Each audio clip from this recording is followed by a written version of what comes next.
தாம்பரத்தில் 3 கோடி ரூபாய் செலவில் சிறிய விளையாட்டு அரங்கம் கட்ட உதயநிதி ஸ்டாலின் அடிக்கல் நாட்டினார்.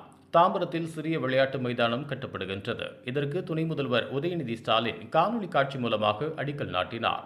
அப்போது டிடிகே மைதானத்தில் TR பாலு, SR ராஜா, மேயர் வசந்தகுமாரி உள்ளிட்டோர் நேரில் பங்கேற்று அடிக்கல் வைத்து பணியை துவக்கினார்கள்.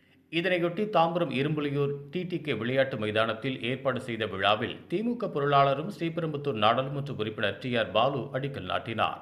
இந்த நிகழ்ச்சியில் தாம்பரம் சட்டமன்ற உறுப்பினர் SR ராஜா, தாம்பரம் மேயர் வசந்தகுமாரி, ஆணையாளர் C பாலச்சந்தர், மண்டல குழு தலைவர்கள் D காமராஜ், இந்திரன், ஸ்காட் விளையாட்டு கிளப் நிர்வாகத்தை சேர்ந்த பாபு, டாமி வர்கீஸ், விளையாட்டு வீரர்கள் உள்ளிட்டோர் பங்கேற்றனர்.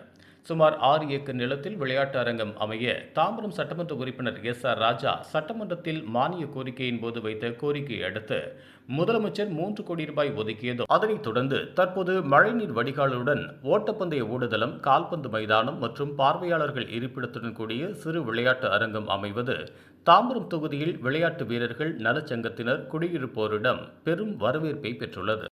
இதுபோன்ற உள்ளூர் செய்திகள், மாநில செய்திகள் மற்றும் பயனுள்ள தகவல்களை உடனுக்குடன் தெரிந்து கொள்ள GST ஆன்லைன் மீடியாவை இலவசமாக சப்ஸ்கிரைப் செய்து கொள்ளுங்கள்.